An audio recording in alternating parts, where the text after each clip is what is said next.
Sometimes you need a break, a vacation, an opportunity to just get away from it all and escape the mundanity of your day-to-day life. For those who tire of our world and of being caught in the tangle of its people's lives, the Backrooms seems like the perfect getaway. But where do you go in the Backrooms when you feel like you need to get away? Level 5, of course. A delightful infinite hotel with furnishings that are nothing short of cozy. If, of course, you don't mind dealing with the occasional growler or cuttlefish-headed eldritch abomination looking to rope you into a deadly deal. Trish, the soldier who'd gotten accidentally trapped in the Backrooms during a routine mission, was now walking through the ornate halls of the Level 5 hotel, admiring the scenery, seeing as she'd recently been spending her time divided between the maddening drabness of Level 4, the abandoned office, and the toe-curling terror of the flooded basement. This swanky, if a little old-fashioned hotel would make for a nice change of scenery. She hadn't even encountered any monsters here. Yet. Of course, she knew now that the Backrooms was a treacherous place where seemingly anything could happen. She'd need to stay on guard and treat everything with suspicion until she could get a more solid grip on her situation. Who knows what other horrifying entities could be lurking out here, or which objects were simply cursed. It had been touching a so-called glitched chair on Level 4 that had put her life in danger last time. There was no telling which seemingly innocuous object would put her in danger next. Everything around her was a potential cause of death. Her defenses lowered slightly, however, when the comforting scent of real pine freshness first invaded her nostrils. Could it be true? She could smell what she could swear was a real pine tree, just like they had back home. And when she turned a corner into a new section of the opulent hotel hallway, she saw that she had been right. A beautiful, fresh pine tree was mounted in the hall, wreathed with red and green tinsel, and covered in a liberal number of shiny ceramic baubles. A Christmas tree, just like the one that had graced her family's living room every December throughout her childhood.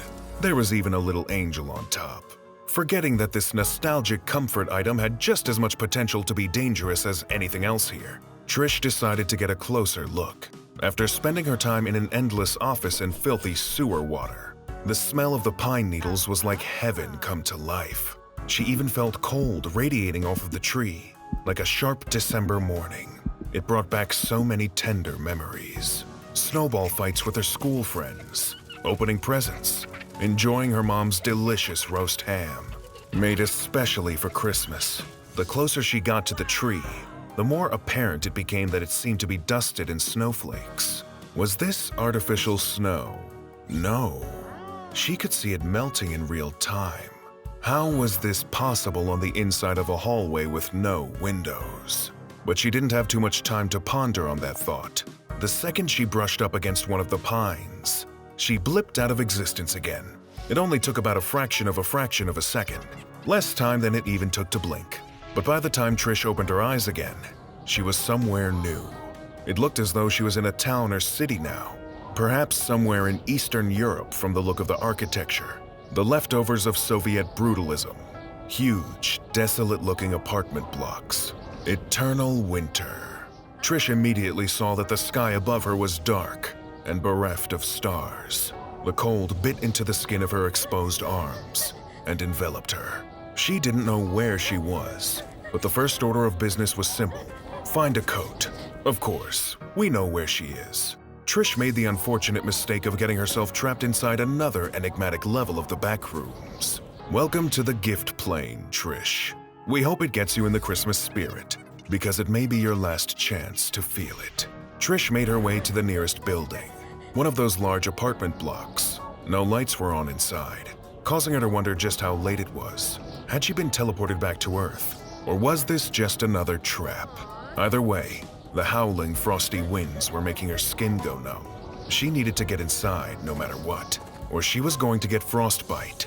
Considering she'd originally been no-clipped into the Backrooms from Afghanistan, it went without saying that she wasn't dressed for Arctic Circle weather. She banged on the front door and called for assistance. No answer. Surely, even if it was nighttime, the attendants in the lobby would still be awake. She banged harder and yelled louder, but still nothing. Surely somebody in here had to be awake, right? But that didn't seem to be the case. Instead of beating this dead horse for any longer, she found her way to the nearest window. On the other side was a plainly furnished room, sitting in the dark. No signs of human habitation within. She moved to the next window and found it in a similar state. It was as though the entire population had just left, leaving this place a ghost town overnight. Trying her best to regulate her breathing and fight off the cold, Trish kept moving, walking through the darkened streets. She knew that if she didn't keep moving, keep her blood circulating, the cold would get even worse. She knew that there must have been someone, somewhere out in this place who could help her. Of course, poor Trish had no idea what she had actually gotten herself into. But when it comes to the Backrooms, the only thing that you can ever reliably expect is the unexpected. She lost track of time as she meandered through the streets. Hours could have passed, and she never would have known. Still, as time passed, the dawn never came, nor did any light from the buildings. How could so much of this place have been abandoned so quickly? She started seeing cars in the road, not parked neatly along the sides of it, just left haphazardly in the middle, with no drivers to speak of. With each one she passed, she took a peek in through the window, hoping to see some kind of clue, some indication as to what happened here, but she never did. However, in one abandoned car, she found something even better. A discarded coat. That was more than worth a little property damage to obtain. She kicked in the back window with one of her sturdy military boots and reached inside to retrieve the heavy winter coat. Lucky for her, it was just about her size. And while it didn't shut out the ever-present cold entirely, it certainly took the edge off. And for that she was tremendously grateful. It was exactly what she needed to forge onwards and keep searching. Eventually, she found her way out of the darkened, empty town. A place that she would never know is referred to by the major explorers group as Base Festivity. Soon enough, she was lured away by a bright spot of distant light on the horizon. Perhaps there, whatever it was, she'd be able to find someone who at least had some idea of what was going on here. That was the one vain hope she allowed herself to cling on to. The possibly futile dream that drew her to the place known as the holiday. Really, it was a miracle she ever saw the lights, because the closer she got, the more enveloped she became in the seemingly endless flurry of snow battering down from above. When she finally reached the holiday, a path was illuminated by the Christmas lights still hanging in the streets, bathing the white ground in hues of red and green. Whenever this place was, it was a real big fan of Christmas, as Trish couldn't move 10 feet without seeing new decorations on the snow-caked sidewalks or hanging from buildings. Every door had a wreath, every window had lights. But still, there was nobody to be seen out here. The glow of the Christmas lights almost served to accentuate the darkness that seemed to pervade in the stores and apartment buildings that made up the holiday's main street. And the further in Trish traveled, the higher the level of snow began to rise.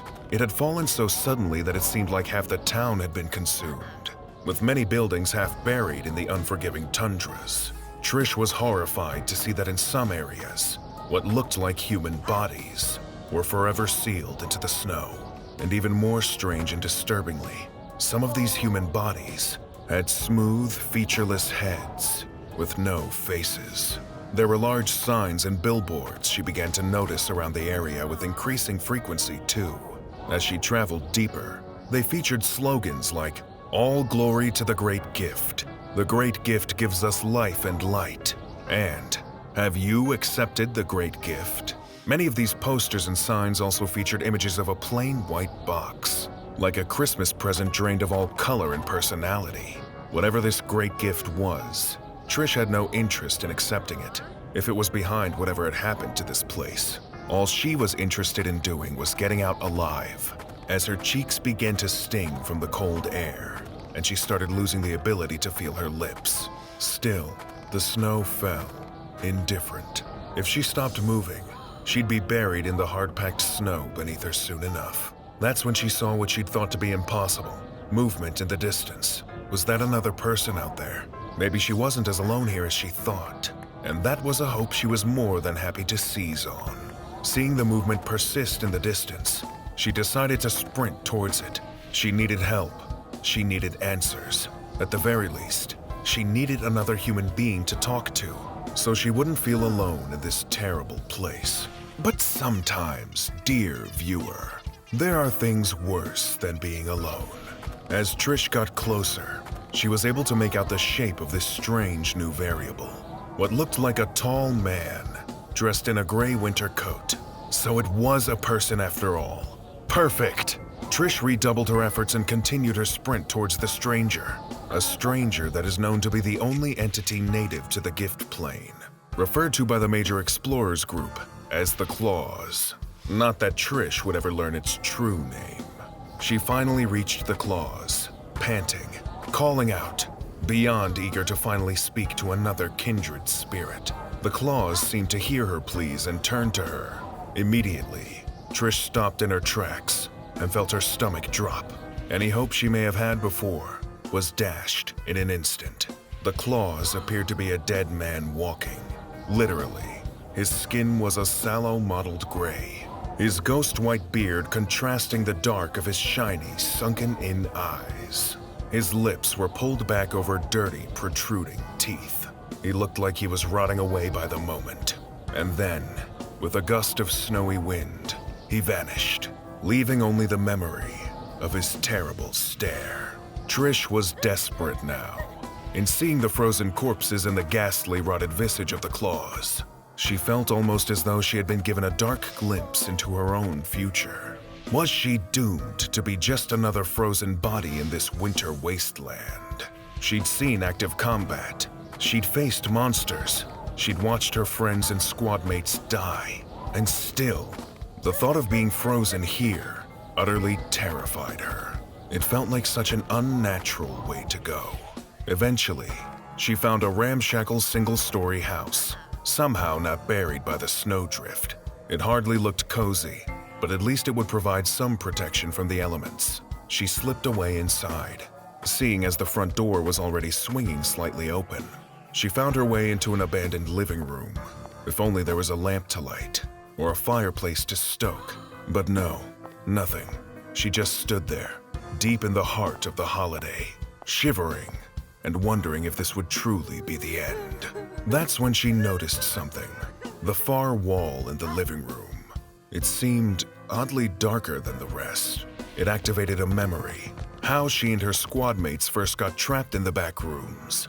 All the way back in that abandoned house in Afghanistan, they'd touched a wall that somehow seemed conspicuously darker than the rest. Perhaps the chance was slim, but she would happily take a slim chance over no chance at all.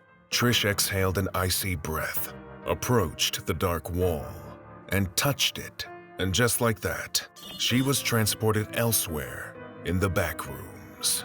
We just wish we could tell you it was to somewhere nicer. Want to continue your journey into all facets of the endless mystery that is the back rooms? Check out Level 0, Entering the Back Rooms, for more on this seemingly infinite abyss from Backrooms Explained. See you soon, friends.